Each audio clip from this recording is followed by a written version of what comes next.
কোনো নারী যদি নির্যাতনের শিকার হন তাহলে তিনি কোথায় অভিযোগ করবেন এই বিষয়ে না জানা থাকার কারণে অনেক সময় কিন্তু কোনো নারী যদি নির্যাতনের শিকার হন তাহলে তিনি কোথায় অভিযোগ করবেন এই বিষয়ে না জানা থাকার কারণে অনেক সময় কিন্তু নারীরা আত্মহননের মতো জঘন্যতম কাজের পথ বেছে নেয়।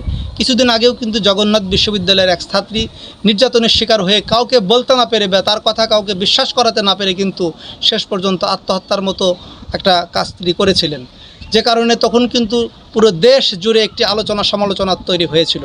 নারী যদি নির্যাতনের শিকার হন, বিশেষ করে অনলাইন মাধ্যমে যদি তার চরিত্র হনন থেকে আরম্ভ করে সামাজিক যোগাযোগ মাধ্যমে গোপন ছবি ছড়িয়ে দেওয়া কিংবা ছবি এডিটিং করে ছড়িয়ে দিয়ে নারীকে হেনস্থা করার মতো কোনো ঘটনার জন্য যদি কোনো অপরাধী প্রস্তুতি নিয়ে থাকেন কিংবা হুমকি দেন, তাহলে তিনি কি করবেন, কোথায় অভিযোগ করবেন, এটা নিয়ে কিন্তু প্রায় 90% নারীরাই কিন্তু হতাশায় ভোগেন। আমি তাদেরকে পরামর্শ দিচ্ছি, আইন আপনার পাশে রয়েছে। যদি এ ধরনের কোনো অবস্থার শিকার হন অবশ্যই আপনি আইনগত প্রতিকার পেতে পারেন।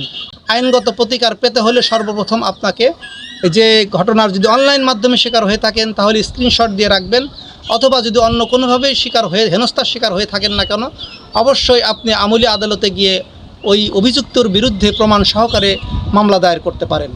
এজন্য আপনাকে প্রথমত আগে বুঝতে হবে যে আপনি কি ধরনের অপরাধ আপনার সঙ্গে করা হচ্ছে বা কী ধরনের অন্যায়ের শিকার আপনি হচ্ছেন, সে বিষয়ে আপনি একজন বিজ্ঞ আইনজীবীর সঙ্গে কথা বলে আপনি কিন্তু আদালতের দ্বারস্থ হয়ে অতি দ্রুততার সাথে কিন্তু আপনি রিলিফ পেতে পারেন।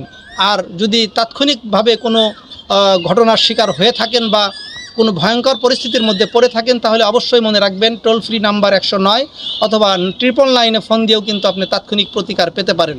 তবে সবচেয়ে ভালো হবে যে যদি কোনো ধারাবাহিক কোনো সিরিজ অপরাধীর খপ্পরে পড়ে থাকেন কিংবা অনলাইন মাধ্যমে কোনো অসামাজিক বা অসামঞ্জস্যপূর্ণ কোনো অবস্থার শিকার হওয়ার মতো অবস্থায় আপনি পড়েন তাহলে অবশ্যই একজন বিজ্ঞ আইনজীবীর সঙ্গে কথা বলবেন। কথা বলে আপনি আইনগত প্রতিকার নেওয়ার জন্য যে ব্যবস্থা সেই ব্যবস্থা গ্রহণ করবেন। তবুও কোনো জঘন্যতম উপায়ে নিজকে শেষ করে দেওয়ার মতো কোনো জঘন্যতম কার্যক্রম করবেন না।